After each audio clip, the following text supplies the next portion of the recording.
Welcome to Western Wisconsin Journal. I'm Bobby Pominville, and I'm doing the art segments. And I have something for you today that I have never attempted. I'm going to interview an opera singer. And the interesting part is she's from Hudson, travels all around, and I think it's something I've always had a great interest in. So I'm looking forward to learning a lot about this, and I hope that you will enjoy this interview. So I want to welcome you to the show, Margaret Jane Wray. Thank you. And could we start with you telling us how you got interested in singing, and specifically opera? I got interested in singing very early in my life. My mother claims that I came out of the womb singing, but in school, I was always in the choirs, and I was always in the plays, and I always had the solo, and my grade school music teacher told me that I had something special. When she found out I had vibrato, which is the movement of the voice, in third grade, she told me I had something special, so I knew I did. And through high school, I sang a lot in the choirs and state choir, state drama, all those things. I was always involved in music. Wonderful. I was going to go to college for Broadway singing. That was what I had done until then. But when I went to college, which was in North Texas State University, when they heard me sing, they said, "You're not a Broadway singer, you're an opera singer. Your voice is classically trained." And I said, "Fine, that's fine. Let's give it a try." I didn't really know exactly what it was. I knew I had seen one opera in high school, and I wasn't opposed to it. Good. And I realized very early in college that it was something that it was very natural for me to do. That I needed to study, but that I didn't have to change a lot in my education of my voice to achieve what I needed to achieve. Well, does that mean that you had a good voice teacher or something, or some training, or you just were gifted with this beautiful voice? I was gifted with a beautiful voice. I did sing a little bit with my high school choir director, but he basically just taught me songs to sing and didn't mess with my natural ability. Oh, good. When I got to college, he also said, "I'm not going to mess with your voice too much because it's naturally developing on its own." And he did definitely, he guided me and helped me learn languages and helped me to be a more sophisticated singer by introducing me to French and Italian art song. Oh, wow. But I didn't have to unlearn things and then relearn them. So I was in good shape when I got to college. That's very fortunate. It was. Because I think it made it enjoyable. I think a lot of teachers try to fix things or change things, and in your case, you really started with the gift immediately. I think that's neat. They had to let me develop, certainly, because I was 18 when I arrived at college. But the basic technique was already there. That's wonderful. And I've heard of that school. I believe it's known for music? It is. North Texas State was a jazz school, still is a jazz school.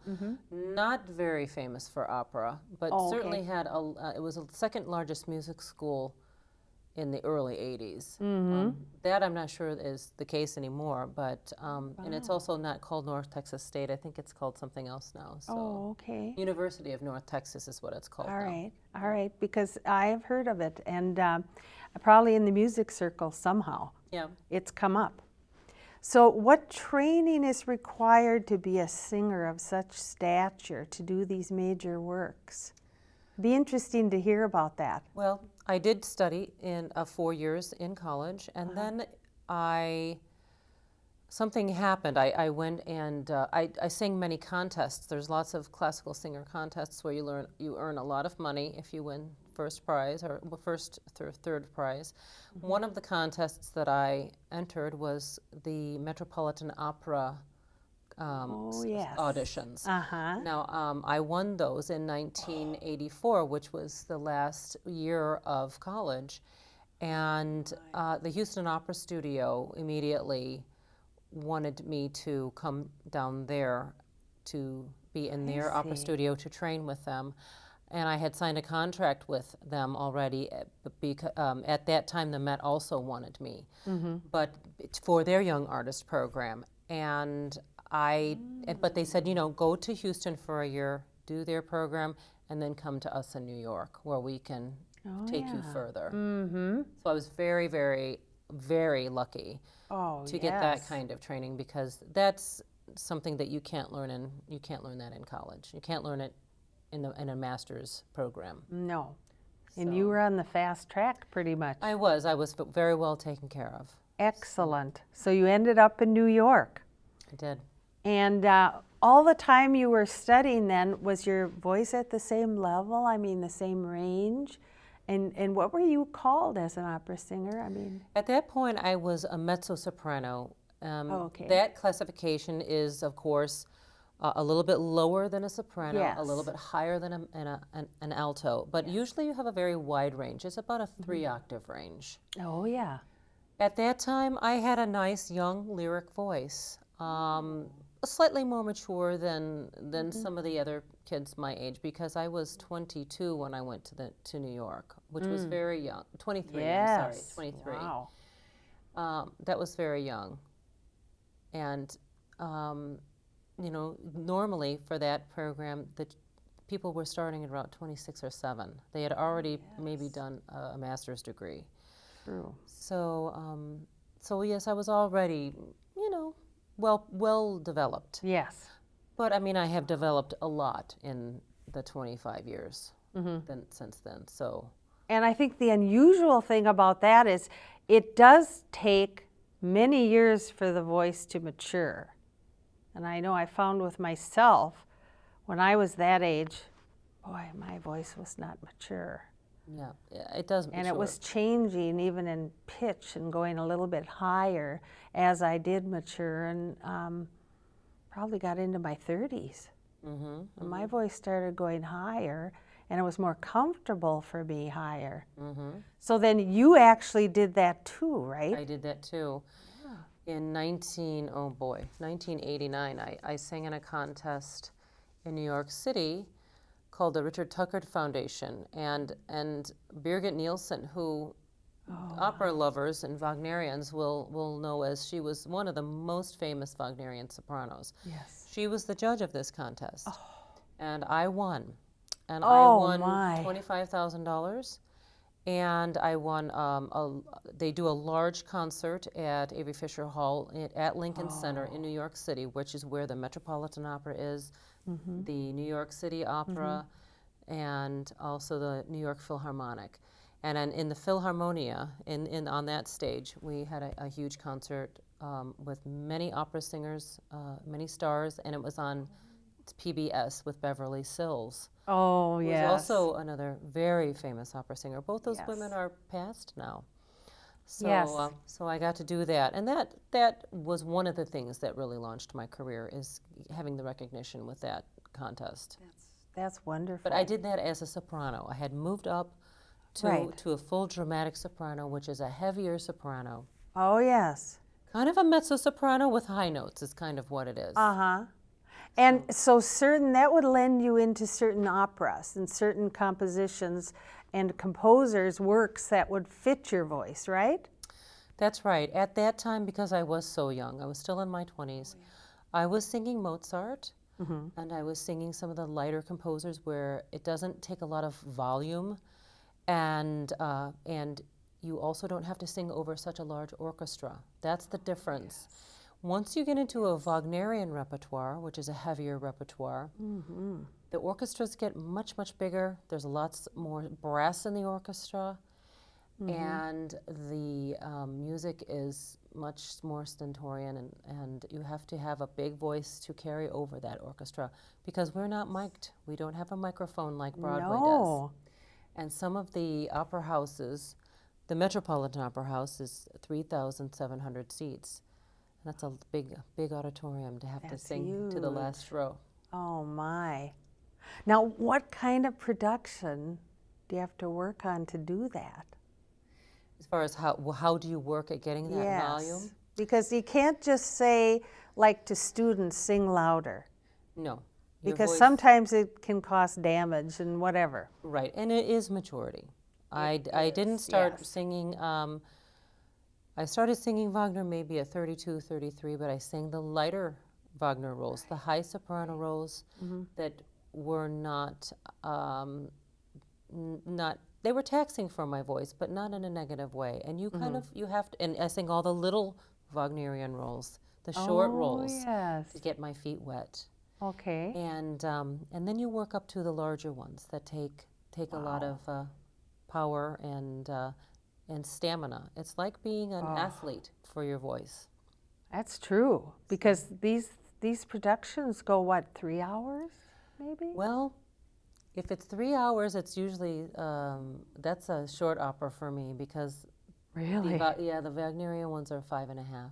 Oh my, with an intermission or? With 2 intermissions. Two It's intermissions. About 5.5 hours. So this would be basically what they'd be doing in Europe and possibly in New York. They do. All the major opera houses will do these productions. The smaller ones won't because they don't have the money to put on an opera that big, and they don't have the orchestra and sometimes the stage size too, because it's usually a really big production. So could you talk about some of the Wagner you've done?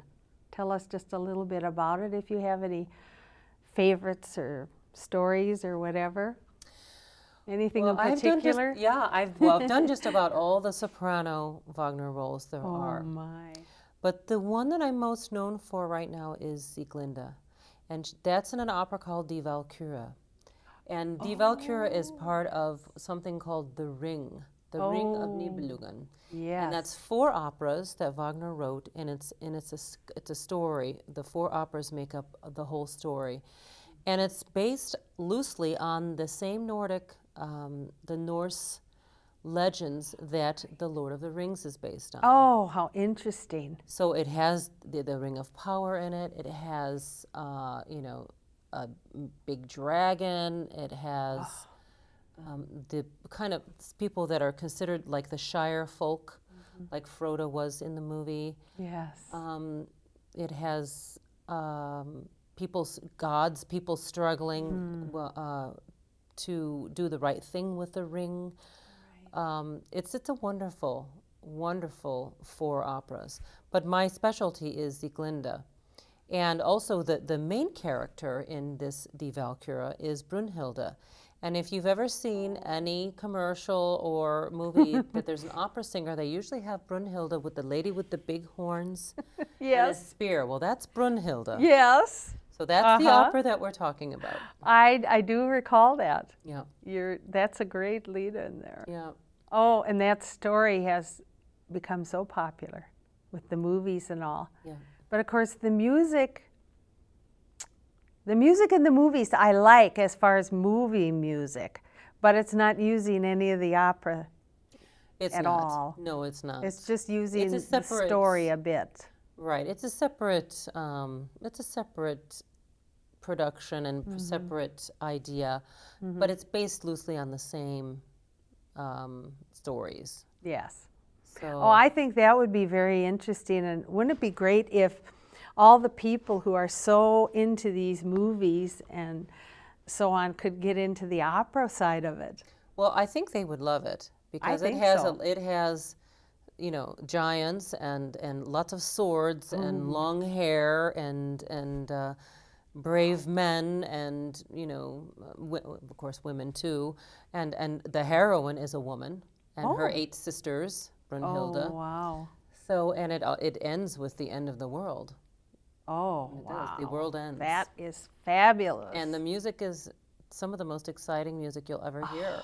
It makes you weep when you're there, and it's so loud. Some of it is so loud and so full. You really get wrapped up in it. That's And I've been in many amazing. productions of that opera. I've been in two separate productions at the Metropolitan Opera, Uh-huh. and also in Seattle Opera. They have a very, very good ring there. Oh, And okay. in 2013 is the last time we'll be doing that particular production, but I'm going out there Oh, to complete it. So, that's wonderful. and also in Europe. I've been in a few in Europe as well. Oh, really? Yes, yeah. And can you mention any of the cities in Europe you might have performed? Oh yes, I've sung in Munich and Frankfurt, Stuttgart. I've sung in Paris and Nice and Montpellier and Lyon. Oh, yeah.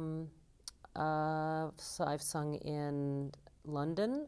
I've sung in Manchester, Oh, yes. Cardiff.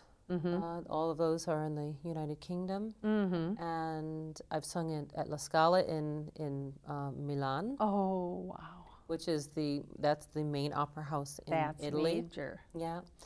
And oh boy, I'm sure I'm leaving a lot out, But oh, what a nice I've cross sung in section. Japan with the Metropolitan Oh, Opera. We've toured in Japan really? twice. Yes. Now, what language is that in? Is it It's German? in German. Yes. And then, so there would be like translation in the program, or there'd be subtitles. There's a translation in the program, and then there is always surtitles or subtitles. At the Met, they have a place on the back of each seat that has an electronic. Oh. And you can electronic subtitles. You can have French. You can have English. You can have Spanish, German. That's wonderful. And then you know exactly what is said, and so you don't miss anything. Where it used to be, you'd go and kind of have to guess, and that's fine. But it's much more enjoyable to know every word. Oh, 'Cause I people laugh agree. at jokes and things if in Yes. opera. No, they can go to the funny opera and really laugh along with the characters. And I think it's much more open to everyone. You don't have to be educated in music Right. to go and enjoy it now. Yeah. Yeah. Now, what do you think about this kind of fear of opera? I think some people just don't want to go to it, and they've already built in this sort of negative thing, and I just don't understand that, because I think you have to try something first, or at least give it a chance. And even with children, I've found that, they have sometimes a negative attitude, and I've tried to change that in my classes. Well, you can change it. You kind of have to change it one child at a time. Yes. People are afraid of a lot of things, but it's usually because they don't know really what it's about. Yes. And there are bad experiences in opera too. I can go to an opera and fall asleep just like anybody else can. Just like you can go to a movie and it's not quite what you expected. Oh, yeah. But there is a lot of opera out there that is really charming and fun. It's fun, and they're making it more affordable for people because they want to bring in a wider audience. I think that's They do. excellent. It should not be for just the rich or the privileged or Oh, yes. or just the opera lover. It can be for everyone. Just like the symphony tries to do the same thing. They try to make it more appealing to Yes. people who might not have ever had the experience by putting concerts in the park or Oh, yeah. Like in know, Hudson, we like have in that. Hudson, and they also do it down at Symphony Hall. Yes. The outdoor concerts, so people can enjoy it, and all of a sudden they're thinking, oh, maybe I'll go during the season and experience it. And I know people that go to every opera Yes, there are presented the in the lovers. cities, Yes. and they really enjoy it. And there are people who travel around to the Ring in Oh, general. really? Yes, we call them the Ringies because they Oh, travel my. to rings all over the world, and and they know us because there's a group of singers that are Wagnerians Yes. that sing in several of these rings. Oh, right. And so they know you from another ring. Oh, I saw you in Nice, and they have a picture of you in costume that they want you to sign. And Oh, that's interesting. yeah, they're real fans. And Wonderful. some of them, one man had seen 83 rings.